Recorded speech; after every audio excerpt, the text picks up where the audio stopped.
Hola, buenas noches. Tras la cadena nacional del presidente Sebastián Piñera, junto a Tomás Mochati, continuamos con esta transmisión especial del Día del Fallo de la Corte Internacional de La Haya. Tomás, una cadena nacional en que el presidente básicamente explicó la postura de Chile frente al fallo, pero además al final tuvo un gesto político que tenía que ver con decir yo ofrezco toda mi ayuda a la presidenta electa, voy a estar ahí sin críticas, al lado, cada vez que me necesite, como diciendo un poco también esperando la vuelta de mano de sentir ese mismo apoyo sin críticas de parte de Michelle Bachelet. Es que ya no hubo crítica. Habló hoy Michelle Bachelet, no hubo crítica. Finalmente, recordemos además que se mantuvo el mismo equipo del gobierno anterior. Y por lo tanto, yo diría que no hay tanto espacio para las críticas. Y la misma política, además del mismo equipo. Exactamente. Y por lo tanto, mira, y por otro lado, uno podría decir, ¿el fallo es aberrante? Yo diría que no. ¿El fallo es fruto del descriterio? Yo diría que no. ¿El fallo es esencialmente injusto? Tampoco se podría decir. Podrá haber distintas interpretaciones jurídicas, pero esos calificativos yo creo que hay que descartarlos. Y por lo tanto, lo que ha ocurrido acá es que no era fácil para Chile. Ya lo habían anunciado tanto la gente en una entrevista al diario La Tercera como la asesora jurídica Jimena Fuentes, que había ambigüedades en los tratados del 52 y 54. De hecho, aquí hay una, y lo vamos a conversar, hay una especie de delicadeza jurídica, casi de cristalería jurídica, cuando la Corte determina que hay un límite marítimo establecido entre las partes de manera tácita. Eso es una rareza jurídica desde el punto de vista que es una excepción. Y la Corte lo que ha dicho es que aquí no hay tratados de límites, sino que tratados de límites que reconocieron un acuerdo tácito que no se sabe cuándo se negoció, ni cómo se negoció, ni por quiénes se negoció, y por lo tanto Chile salvó una situación que era bastante complicada. Y lo hace específicamente la Corte, además haciendo alusión al tratado a la Convención en realidad de 1954, diciendo que ahí se habla efectivamente en ese, no en el del 52, no en la Declaración Unilateral del 47, en la del 54 dice, se hace alusión a un paralelo, a un límite que no se sabe cuándo ni cómo se estableció, pero nos acompaña acá en el estudio Enrique Barros, que es asesor jurídico del equipo de defensa chileno. Enrique, muchísimas gracias por acompañarnos. Hola, buenas noches, Manuel. La primera pregunta que mucha gente se hace, la Corte ha dicho, aquí se respeta, finalmente se respeta el paralelo solo hasta la milla 80 y luego viene una línea equidistante. ¿Por qué hasta las 80 millas? ¿Por qué no 60? ¿Por qué no 120? ¿Por qué no las 200 que pedía Chile? A ver, aquí existe una contradicción interna en el fallo, porque si uno analiza el fallo, los puntos jurídicos del fallo, y yo quisiera decirles cuál es la posición que tenía yo como asesor legal de este caso, cuáles eran los temas riesgosos. El primer tema riesgoso era ciertamente, digamos, si había tratado o no había tratado. El acuerdo del 52... es un acuerdo de una enorme vaguedad en cuanto al límite, porque solamente señala los límites, señala digamos las zonas marítimas de las islas y dice que tienen 200 kilómetros, pero que si tocan con la zona general, digamos, el límite de la isla va a llegar hasta el paralelo. Pero no se hace una referencia a cuál es la zona general. Y eso es lo que señala hoy día el fallo. El fallo expresamente señala que el pacto del 52 no establece un límite convencional. El acuerdo del 54 es parte integrante del 52. Y así lo acordaron expresamente las partes. Yo creo que la Corte ahí cometió una omisión, porque perfectamente podría haber hecho ese link. Pero el acuerdo del 54 da por establecido, da por convenido un límite. Y ese límite dice que es el paralelo, pero no dice hasta dónde. Dice solamente que es el paralelo, digamos, que divide las zonas marítimas de ambos países. Bueno, y después hubo muchos actos de ejecución, ¿no es cierto? El 55, al cual la Corte le da bastante importancia, y los acuerdos 68, 69, que son básicamente acuerdos de delimitación para los efectos del valor del hito 1. Si uno mira hasta ahí, punto 1, tratado, la Corte dice que hay un tratado tácito, que es un tema muy interesante, cristalería jurídica. Has dicho que yo tengo la impresión de que verdaderamente es cristalería jurídica, ¿no es cierto? Pero ha dicho que hay un tratado tácito. En un caso anterior, Honduras-Nicaragua había dicho que el tratado tácito no podía existir en materia de límites, porque resulta que se requería... ¿Por qué se considera que a raíz de ese tratado tácito se llega solamente hasta las 80? Pero a eso voy. Punto jurídico 1, hay tratado. Tácito, pero hay tratado.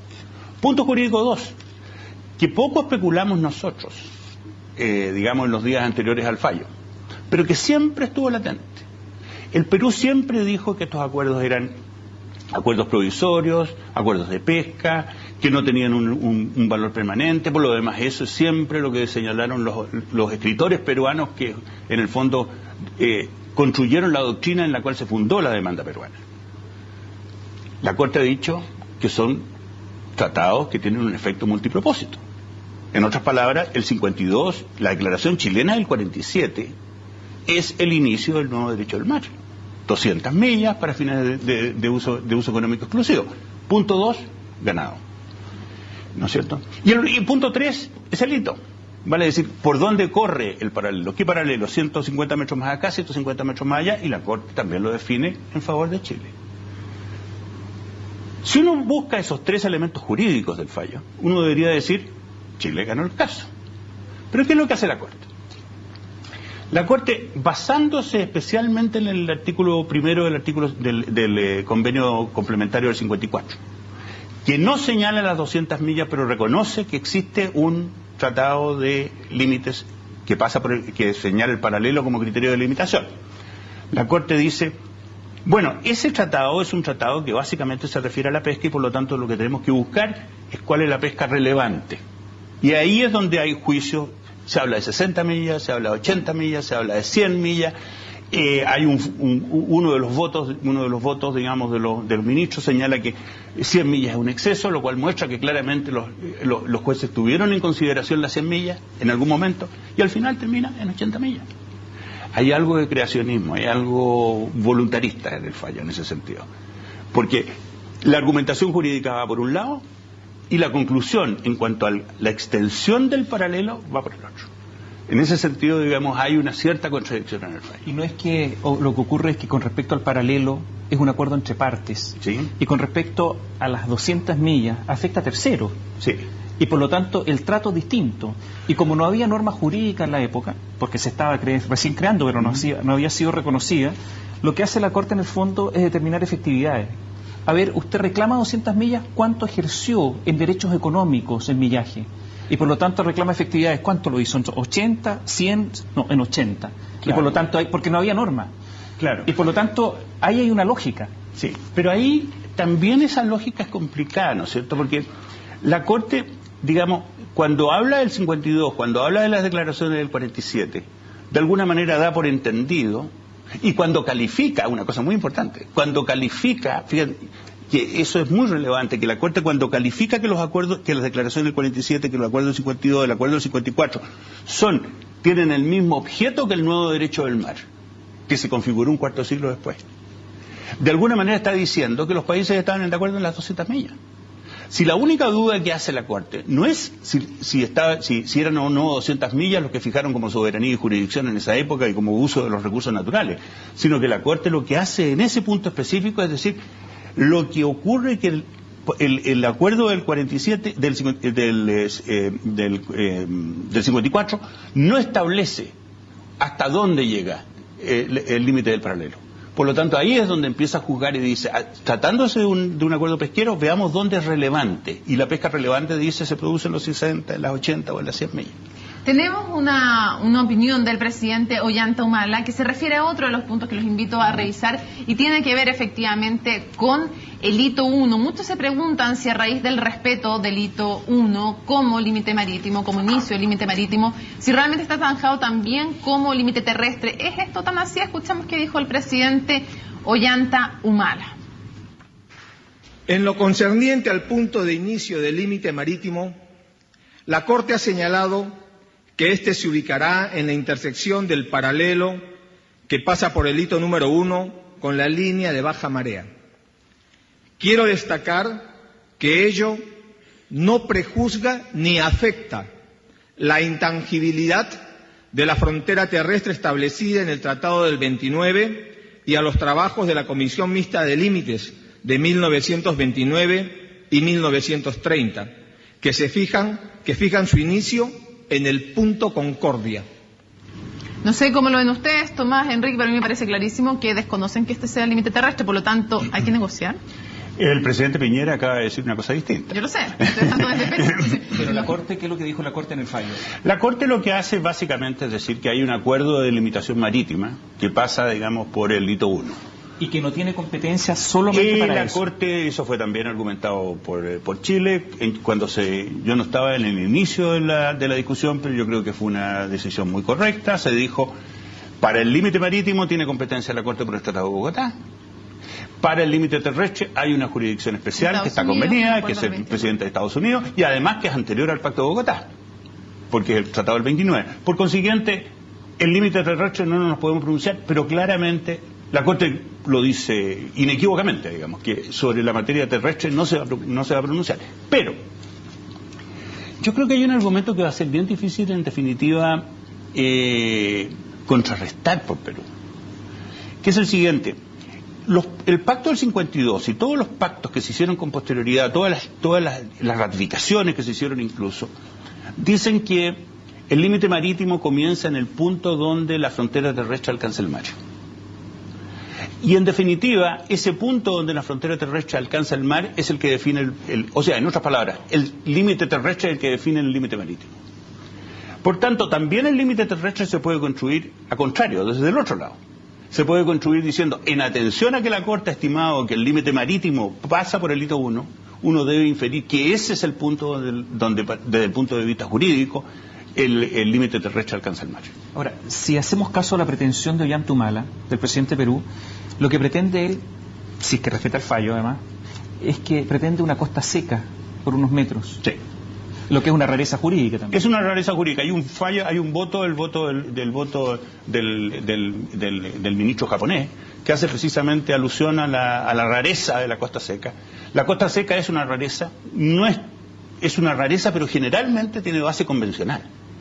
Van a decir, los países que se ponen de acuerdo en delimitar marítimamente, hacer su límite marítimo, muchas veces ocurre que dejan un pedazo de costa seca. En este caso es un pedazo de algo así, menos de 300 metros, son 285 metros, tengo entendido. Ahora, pasando del tema también del hito 1, va a haber otra complejidad. ¿A qué me refiero? Perú, en su constitución, habla de este famoso dominio marítimo. Y en ese dominio marítimo ellos consideran todas las 200 millas de derecho pleno y soberano. Y esto está en contradicción con la Convención del Mar, que es a lo que apeló la Corte para entregarle ese territorio nuevo a Perú. Ahí le está diciendo la Corte, esto es zona económica exclusiva, no es soberano ustedes. Por tanto, ustedes pueden pescar ahí, solo ustedes, por ejemplo, solo ustedes son dueños de los recursos, pero los barcos pueden pasar por ahí. Así es, libre tránsito marítimo y aéreo. ¿Cómo se va a compatibilizar esto? Ahora, ahí hay un problema muy serio. El Perú no ha ratificado la CONMEMAR, precisamente por esta diferencia fundamental que existe en cuanto a la naturaleza jurídica del dominio marítimo que Perú atribuye.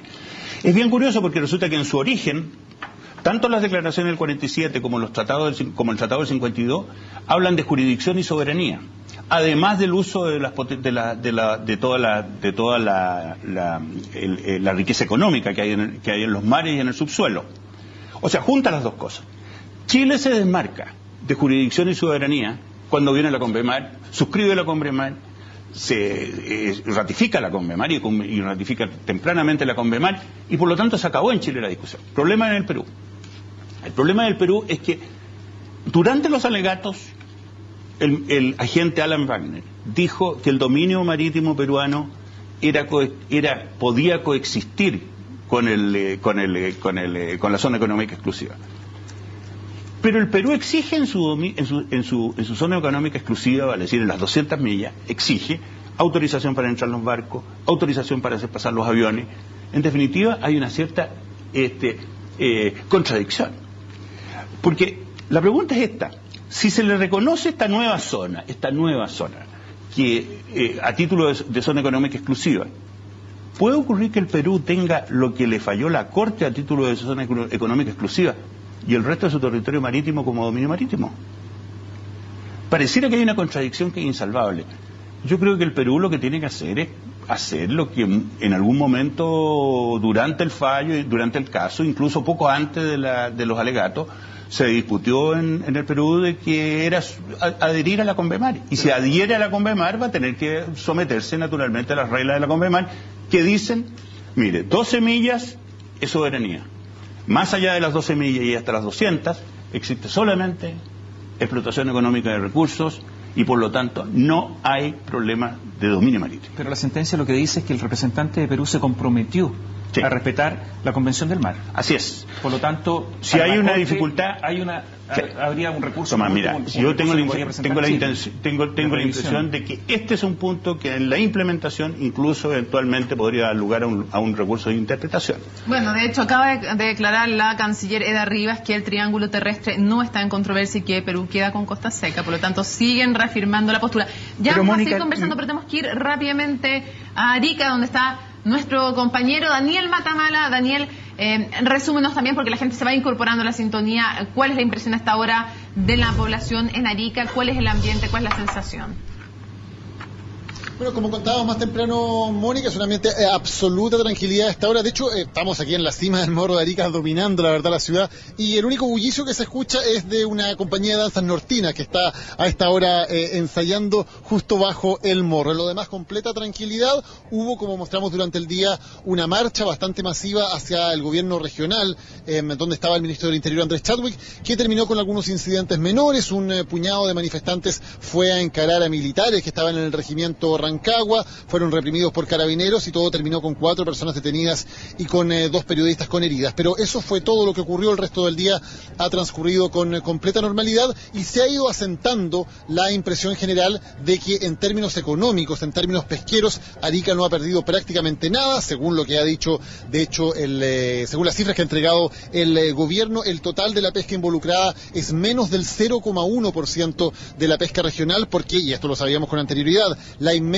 mayoría de la pesca efectivamente se realiza mucho más adentro de las 80 millas, de los 148 kilómetros. La gran mayoría de la pesca artesanal es hasta la milla 10, milla 15 aproximadamente, y la pesca industrial también es absolutamente en la zona que sigue siendo parte de la zona económica exclusiva chilena. Eso lo ha reconocido también incluso Corpesca, la empresa industrial del grupo Angelini que trabaja en este sector, y que ha emitido un comunicado diciendo que la casi totalidad de las capturas se produce en la zona económica exclusiva que conserva el país, aunque también hace la apelación de que esta situación eventualmente se podría modificar en el futuro, dado que se trata de especies migratorias. Pero lo que hoy se pesca en Chile, tanto lo industrial como lo artesanal, es casi totalmente dentro de la zona económica exclusiva que se mantiene en poder de Chile. Estaba escuchando además, Mónica, con mucha atención la conversación con Fernando Barro y con Tomás Mochati, y me llama la atención a raíz de esta discusión acerca del triángulo de territorio, el triángulo terrestre, las palabras del presidente Piñera, cuando es muy enfático en decir que Chile cumplirá,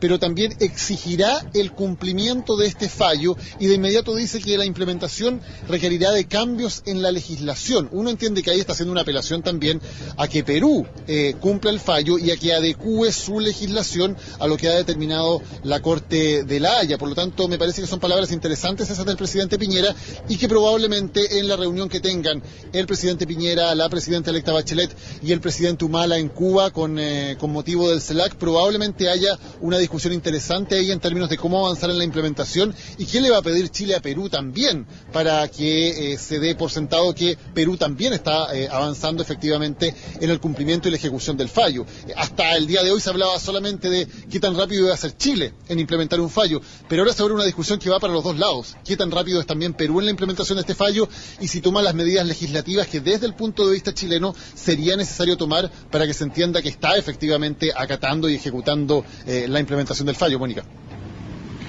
Tomás, tenemos ahí un punto y tenemos además, Daniel, que preguntarte los pasos siguientes, porque no hubo nada de ese famoso bloqueo que se decía, por ejemplo, la ruta de Tacna.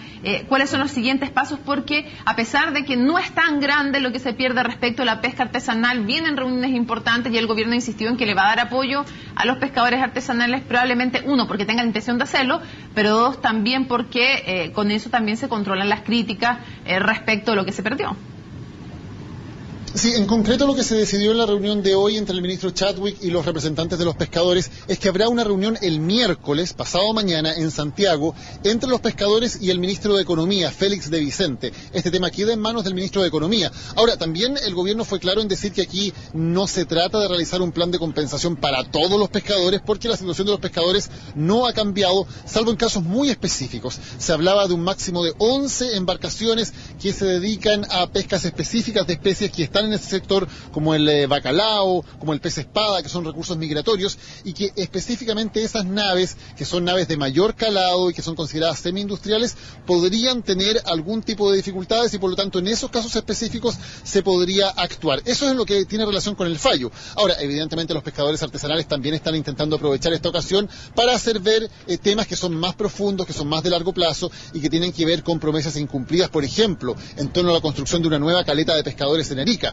Eso no tiene que ver estrictamente con el fallo, pero los pescadores han puesto ese tema también en actualidad y han mostrado también el cierto abandono en que se sienten con respecto a las autoridades centrales. Por lo tanto, esta va a ser una buena ocasión para que ellos intenten también obtener compromisos más concretos del gobierno en torno al cumplimiento de promesas que todavía están pendientes. Daniel, ¿en Arica hay alguna preocupación por la implementación inmediata del fallo? Me refiero, por ejemplo, ¿podría Chile hoy arrestar, detener a una embarcación peruana que esté pescando en la nueva zona reconocida de Perú? ¿Podría hacerlo hoy día Chile como lo hacía en el día de ayer? Lo segundo, ¿podría Perú, por ejemplo, impedir el paso, si es que no se pide permiso, por su nueva zona económica exclusiva, la reconocida en el día de hoy y que no tenía en el día de ayer? ¿Hay alguna preocupación que se pueda producir algún incidente de ese tipo? En general, en las dos partes se ha puesto el énfasis en que esto no puede ser inmediato, que tiene que haber un cierto periodo de implementación que Perú insistía, por lo menos hasta el día de ayer, que tenía que ser lo más rápido posible, lo más eficaz posible. Ahora, esas circunstancias probablemente de problemas prácticos que pudieran producirse de inmediato se ven algo reducidas porque, claro, no es una zona, la zona en que ahora pasaría a ser una zona económica exclusiva peruana, en la que haya mayor actividad económica o mayor actividad pesquera. Evidentemente, si se hubiera cogido del todo la tesis peruana y por lo tanto hubiera la línea diagonal, equidistante, hubiera partido desde la costa, se entraba en una situación muchísimo más compleja, porque ahí sí hay un tránsito permanente de embarcaciones, especialmente de pescadores artesanales, pero también industriales. Pero al moverse el problema, digamos, a 80 millas de distancia de la costa, evidentemente la probabilidad de que se produzcan este tipo de circunstancias en la práctica también se reduce bastante. Muchísimas gracias, Daniel. Seguimos en contacto y volvemos con Enrique Barros para... A ver, respecto de las votaciones, de cómo se producen esas votaciones, ¿qué nos dicen? ¿Qué mensaje hay ahí? ¿Por qué? Porque respecto de respetar el tema del hito 1 para lo marítimo, 15-1.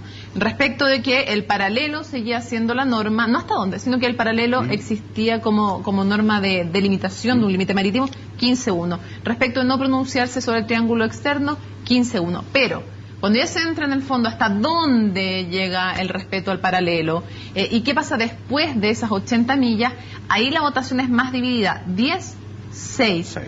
¿Quiénes votaron de qué forma y qué mensaje entrega eso? A ver, quienes votaron es una cosa que no responde a un patrón demasiado fuerte. Lo que sí que importa es que la votación de las 80 millas fue 10-6. Pero si uno lo analiza bien, hay uno que es un voto que en el fondo decía que no había que aplicar ninguna regla de 80 millas, o sea, era aún más perjudicial para Chile.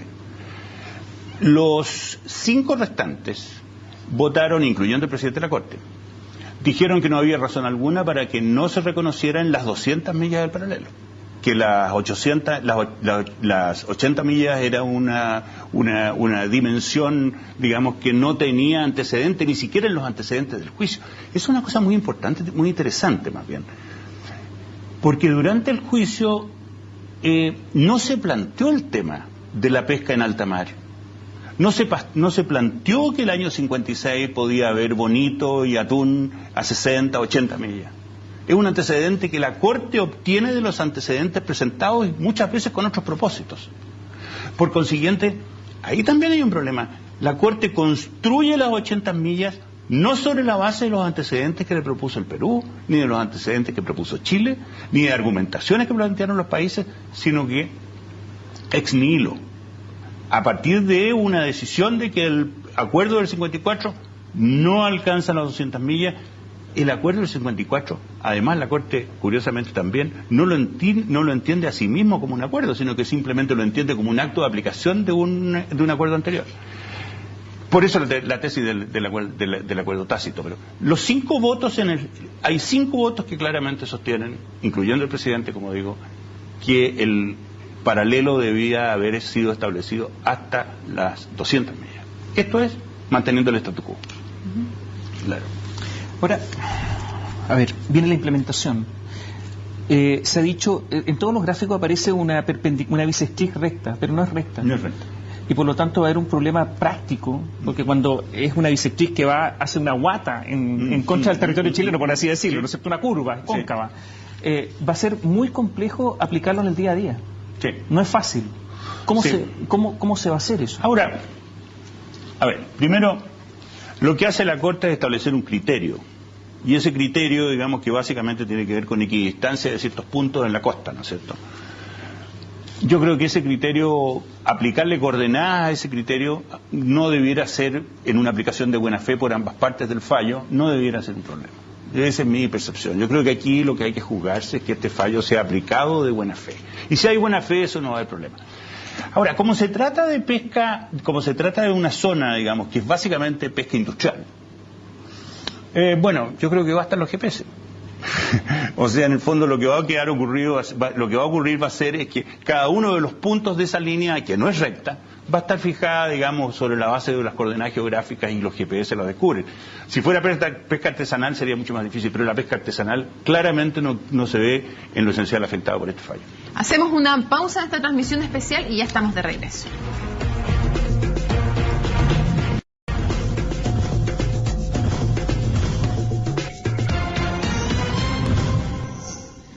Estamos conversando acerca de la implementación del fallo, cuáles son las consecuencias, si fue justo o injusto. Esto también es un tema de sentimiento, porque resulta que escuchábamos a Daniel Matamala que progresivamente el sentimiento en Arica ha ido cambiando. En un principio fue muy, muy negativo y progresivamente empiezan a entender que prácticamente los derechos pesqueros no se han perdido. ¿Qué pensará, por ejemplo, la gente de Tacna? En que no ganó absolutamente nada, se quedaron, como han dicho siempre, sin mar, pero en forma absoluta. Depende desde dónde se mire. La pregunta es, y que podemos seguir haciendo, es ¿cuánto se va a demorar en implementarse esto? ¿Cuál es un plazo razonable? Porque sabes que la Corte no establece un plazo. Hay un plazo. La Corte tampoco tiene medidas coercitivas para aplicar el fallo.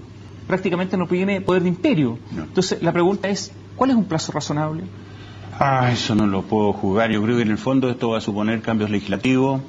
Todo depende. Yo francamente lo que me jugaría en este punto es por jugar las reglas del juego. Vale decir, aplicar las reglas del juego, actuar de buena fe. Y actuar de buena fe significa que las dos cancillerías, los parlamentos, actúen de tal manera que todo lo que haya que cambiar se cambie con una relativa rapidez. Ya más o menos está identificado lo que habría que cambiar en Chile, está identificado lo que habría que cambiar en el Perú. Yo diría que puede ocurrir que hayan dos temas que pueden ser ¿Pero Perú tiene que cambiar su constitución, por ejemplo?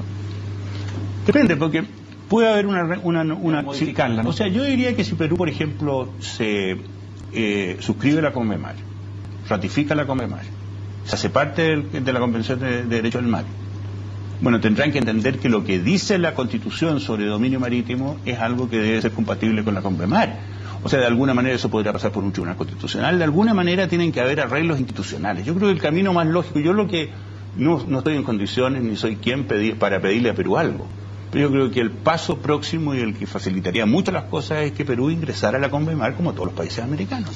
Ahora, ¿qué pasa respecto de Bolivia? ¿Cómo este fallo afecta o no la demanda de Bolivia? Y también, ¿qué aprende Chile de esto? ¿Qué puede aprender para cuando lleve el caso con Bolivia? Ya, esa es una pregunta muy delicada, pero no la voy a evadir. Lo primero, separémoslo en dos. ¿En qué afecta? Después hablamos de lo que aprendimos, pero ¿en qué afecta? Yo diría que, ¿dónde afecta esto? Yo creo que las 80 millas es algo que en cierto sentido a mí me deja una latente preocupación. Y la preocupación es que la Corte se pone inventiva. Se pone inventiva en algo que después de haber dicho que había tratado, que había hito, que la naturaleza jurídica era la misma de estas convenciones que con el nuevo derecho del mar, después dice, mire, pero resulta que no son las 200 millas, sino que son 80. La creatividad de la Corte muestra un cierto activismo y ese activismo, naturalmente, prima facie, uno puede entender que es preocupante.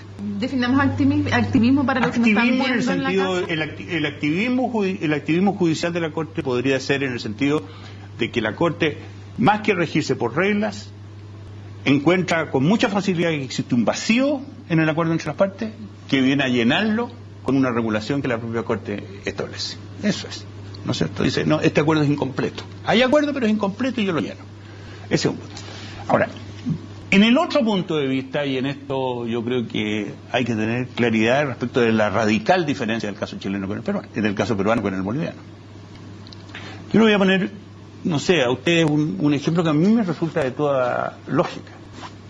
Si dos países tienen una diferencia, es natural y civilizado que intenten resolverla. Y habrá reuniones de presidente, habrá reuniones técnicas, habrá reuniones de ministros de Relaciones Exteriores, habrá proposiciones en un lado, habrá proposiciones por el otro. Pero mientras no haya acuerdo, ninguno está obligado. Y si la Corte dijera que de las solas conversaciones surge una obligación de negociar o un determinado resultado, un derecho expectativo, ¿no es cierto?, como ha dicho Bolivia, ocurre que en definitiva se cierra el paso a la negociación. Porque toda negociación envolvería el riesgo de que aun cuando no haya concluido en un acuerdo, la otra parte entienda que la contraparte está obligada a llegar a un resultado. Y eso ocurre en el ámbito privado como también en el ámbito público y por mayor razón en el ámbito internacional. Por eso yo creo que la pretensión de los derechos expectativos bolivianos es una pretensión que desde el punto de vista del derecho internacional crearía un precedente de tal gravedad que hacen que este caso sea por completo diferente al boliviano. El caso peruano es un caso de limitación marítima. El caso boliviano es transformar negociaciones, conversaciones, hechos aislados en una obligación de llegar a un resultado. Hay dos, o por lo menos yo conozco dos casos en que la anterior Corte, la Corte Permanente de Justicia Internacional y la actual, han obligado a negociar a las partes. Hay dos casos por lo menos. Es muy raro, pero existen. Sí. Y lo segundo es, ¿qué efectos tienen? Y yo creo que esto es nuevo en el derecho internacional. ¿Qué efectos tienen las declaraciones unilaterales de los Estados? Sí. Hay un caso como de Francia, por ejemplo, el caso del atolón de Mururoa, con respecto a las explosiones, a las pruebas que hacía en materia atómica. Y por lo tanto, las declaraciones unilaterales chilenas, ¿cuánto lo van a afectar a Chile en cuanto a obligación internacional? A ver, las declaraciones unilaterales, ahí hay un problema que yo creo que hay un cierto tecnicismo en esta cristalería jurídica a la cual quisiera referirme. Una declaración unilateral puede obligar a un Estado.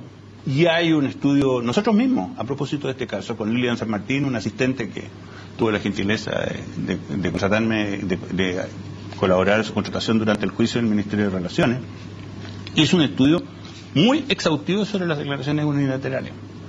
Las declaraciones unilaterales han tomado peso en el derecho internacional contemporáneo, cierto peso mayor que el que tenían tradicionalmente, pero sobre una base que es muy importante. La declaración unilateral es una declaración que de alguna manera supone un compromiso de una parte que crea en la otra no solo la confianza, sino que crea la seguridad de que se le ha reconocido un derecho. Y no es el caso de las negociaciones a las cuales alude Bolivia en su caso. O sea, es cierto que el tema de las declaraciones unilaterales, y es muy probable que el tema de las declaraciones unilaterales venga en la memoria boliviana que se va a presentar en abril. Pero de ahí a que la doctrina de las declaraciones unilaterales sea homologable a la situación de Bolivia es una cuestión jurídicamente completamente distinta. Sí, porque nos decía que le preocupa esta creatividad de la Corte. Y en ese sentido, cuando uno comienza a oír de algunas autoridades que dicen la verdad, es que el caso de Perú y de Bolivia son totalmente distintos, el caso de Perú era mucho más fácil. Bueno, también en algún momento dijeron que no podían llegar a la Haya y llegaron, digamos. Entonces, al que yo voy, cuando se empieza, no sé si a menospreciar, pero a bajar el nivel de preocupación en algunos respecto de lo difícil que puede ser, uno también se empieza a preocupar que el trabajo o que no se vaya a bajar la guardia respecto de una demanda por considerarla que no tiene ningún fundamento, porque lo mismo nos dijeron de Perú. Sí. Y al principio nadie reconocía que eran ambiguos los tratados del 52 y 54, nadie, no, eran perfectos, eran maravillosos, no había ninguna falla, y después empezaron a aparecer. Ahora, aquí hay dos cosas que son completamente distintas. Una cosa es hasta el momento en que el fallo está acordado y el fallo está publicado, como en el caso de ahora, que ha sido dictado, tenemos todas las opiniones, está absolutamente terminado. Las opiniones que uno puede dar sobre el caso entonces son distintas a la que da como abogado antes. Cualquier cosa que uno diga como abogado antes puede ser usado en contra.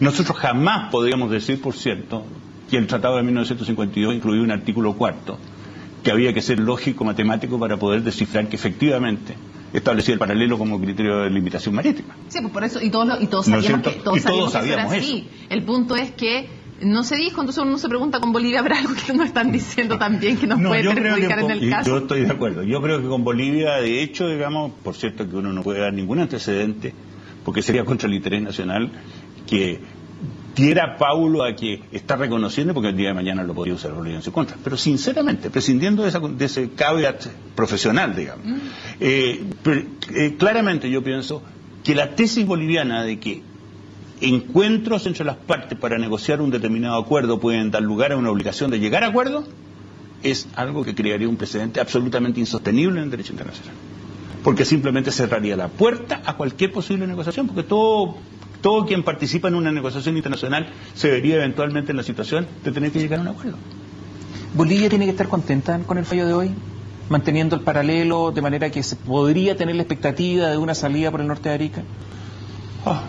Yo pienso más bien que... Si usted fuera boliviano, yo más bien pienso que los bolivianos siempre han tenido la expectativa de que por el norte de Arica pueden tener, digamos, un acuerdo político con Chile. Y en ese sentido, digamos, algunas veces se ha negociado, como el caso de Charaña, que por lo demás es citado en el fallo de ahora y rápidamente descartado. Es bien interesante, yo no he tenido tiempo porque me he dedicado a ver las opiniones, pero me gustaría en algún momento de ponerle atención a la referencia que hace el fallo a la negociación de Charaña en un breve periodo en que simplemente lo descarta después, para decir que en el fondo el Perú no tomó una decisión respecto de si era el paralelo o no era el paralelo, ¿no es cierto? Pero también tiene un comentario colateral que sería interesante analizar. Pero en definitiva yo creo que si la pregunta va a si este fallo mejora la posición de Bolivia de acuerdo con lo que tradicionalmente ha sido la expectativa boliviana de negociar un acuerdo de salida del marco de Chile. Pero cuidado, siempre se va a encontrar con Perú. Yo tengo la convicción de que para Perú va a ser siempre difícil reconocer o autorizar que Chile negocie una salida del marco en Bolivia por territorios que pertenecieron al Perú, en circunstancias que hay que consultar al Perú de acuerdo con el Tratado del 29. En toda la provincia en las provincias de Arica, Parinacota y en Tarapacá, cualquier arreglo con Bolivia pasa por Perú. ¿Qué podemos esperar de los abogados bolivianos en el sentido de la conformación del equipo? ¿Chile debería mantener su equipo? Tenemos una demanda ya presentada, sí. Falta la memoria, pero sí. Viene la memoria. Sí. ¿Se sabe algo cómo es el equipo boliviano? ¿Se va a mantener el equipo chileno? Sí, el equipo boliviano es un buen equipo. La información que yo tengo es un buen equipo, son abogados profesionales. Bueno, los internacionalistas, esto es un club en que van dando vueltas. ¿Hay una industria del derecho internacional, dice? No, yo creo que en esta materia sabe lo que eso ocurre. Lo dijo Juan Clave. Sí. Bueno, lo dijo al comienzo, ¿no? Porque él no tenía noción todavía de esto. Resulta que una firma como Freshfield tiene una parte que se dedica a conflictos entre países, tiene otra parte que se dedica, yo mismo estoy de árbitro, que los Freshfield son abogados de una de las partes en un juicio de inversión extranjera regido por la regla del Banco Mundial, el CIADI, y en los Freshfield son unos abogados de una parte. Hay negociaciones, arbitraje internacional, hay desde arbitraje comercial puro hasta problemas de tratados. Pero en materia de tratados, en las cuestiones que conoce la Corte Internacional de Justicia, yo diría que la Corte hay ciertos abogados, ciertos profesores de Derecho, a los cuales particularmente estima. Y por lo tanto es por eso que el carrusel se va dando vuelta y en general los nombres se repetan. James Crawford, Pelé, Lowe, el profesor de Oxford que representó al Perú y que probablemente va a estar con Bolivia, son nombres que se repiten. Ahora, en el caso chileno yo diría que mi experiencia... Quiero ser bien sincero, yo creo que difícil. Yo pocas veces he visto un trabajo tan intenso, tan profesional, como el que se vio, tanto del apoyo chileno como en la oficina de abogados, que funcionó perfectamente. Yo creo que si estuviera en mí, yo haría algunos cambios marginales, probablemente esta persona por otra, pero la estructura tendría que ser la misma. Y lo otro que hay que ver también, digamos, el agente también es una cosa que ya está nombrado. Vamos a ver cuál es la decisión que toma el próximo gobierno a ese respecto. Podría revocar el nombramiento de ese agente, pero el agente que está nombrado es un abogado hecho y derecho. Vale decir, en el fondo, en ese sentido, va a poder tener una relación muchísimo más demandante-cliente con la firma extranjera, porque sabe de qué se trata eso. Enrique Barros, muchísimas gracias por habernos acompañado. Nos despedimos entonces, Tomás Mochati, de este programa especial de La Haya, y por supuesto nos reencontramos con ustedes a las 10 de la noche, ahora unos minutitos más, en CNN Prime.